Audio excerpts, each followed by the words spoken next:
Good afternoon. Welcome to Man Cave Meditations. It's a serious time for living in. Let's dive right in. So, it's been 2 weeks, roughly 2 weeks, since the president was sworn in. The current president, Donald Trump, was sworn into office as the leader of the free world, President of the United States of America. And since that time,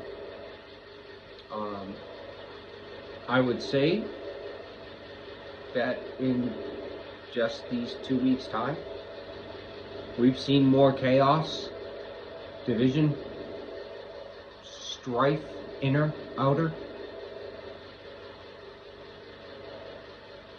than in the past 4 years combined. Like, chaos, strife, chaos, conflict, all of these things. This is what this beast feeds on. The beast that is mega. Always trying to create another thing. Part of the plan. We as a public are only able to focus. Individually and collectively, we're able to focus on so many things at once. And not just us, but the mechanisms that represent us within society, the free press, mainstream media, can handle so much. And that's why this is like it's just like, again, it's that attack like on the Israel's Iron Dome defense, just swarming it. And our society is the dome defense, trying to stop incoming missiles.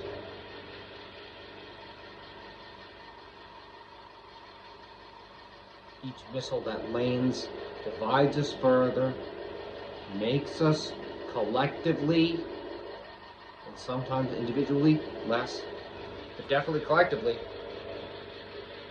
less. And it's not letting up. It's not letting up. And I feel that a good part of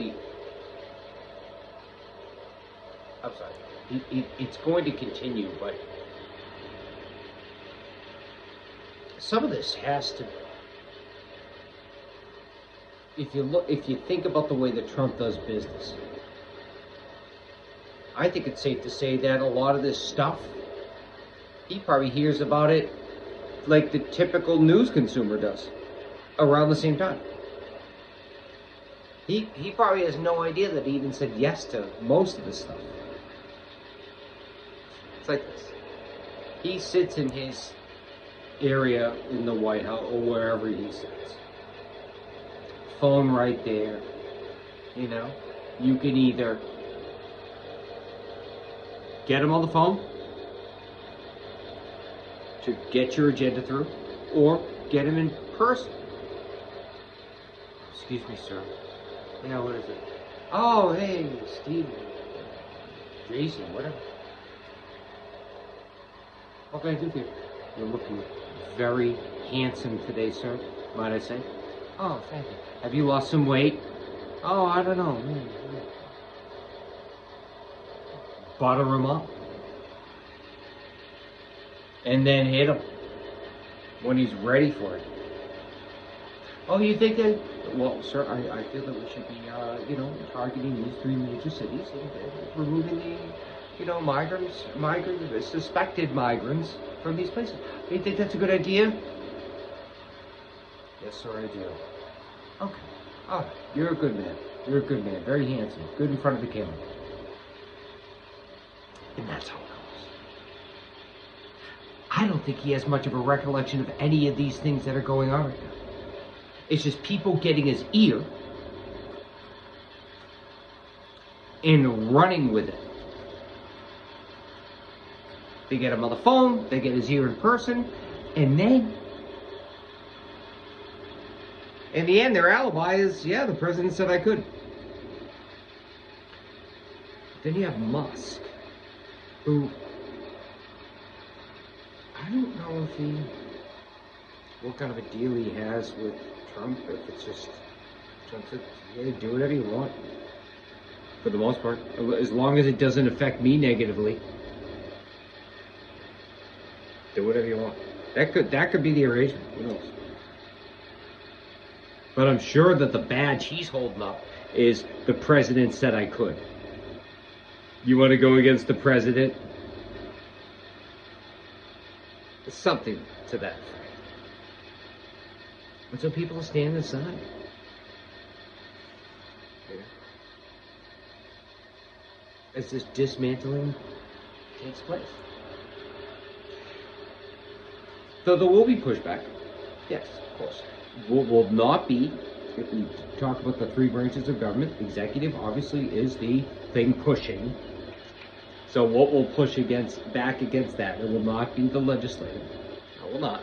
House and Senate are taken. Democrats need to, they need to sit around a campfire saying Cuba would do whatever the fuck they need. They need to do whatever they need to do to figure themselves out and their leadership woes. So until at least 2026, which I feel that Congress, the House will be taken back under Democratic control. The legislative is neutered. Sorry for a lack of benefit. They're neutered. Yeah. So I feel this battlefield will take place, at least for the next close to 2 years, will take place between the executive and the judicial. And Supreme Court, they may come into play, very compromised, obviously, but I feel that the greater part to play here, because they probably don't want to they want to stick their necks out as much as the least amount they possibly can, because they know that they're partly to blame for all this mess. Pricks. So they're going to be more than happy, I would feel, to step aside and just let the lower courts handle a lot of this, to have the war be waged on those lines. So everything lower than Supreme Court, down. Picture Braveheart, the movie Braveheart, where you had the Battle of Sterling. With the couple thousand Scots with like nothing but their tunics and pickaxes in their hands against the might of the English army. That's what this is going to be.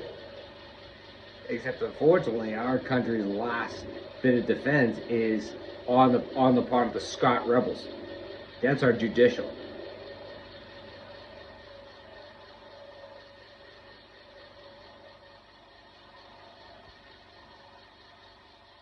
And what they're going to see in these next 2 years, more, but the 2 years until at least the House of Representatives can come back online, it's going to be the judicial that toes the line.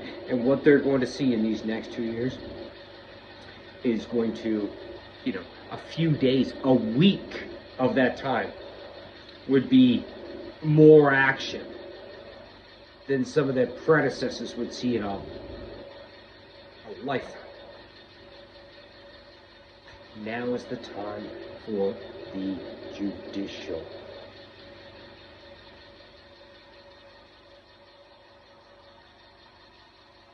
Besides going to the streets, it's really our last line of defense.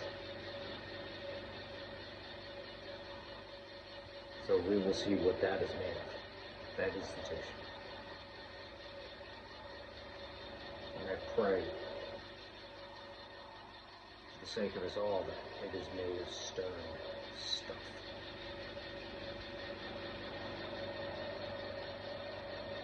These are dire times. And dire times require stiff spines.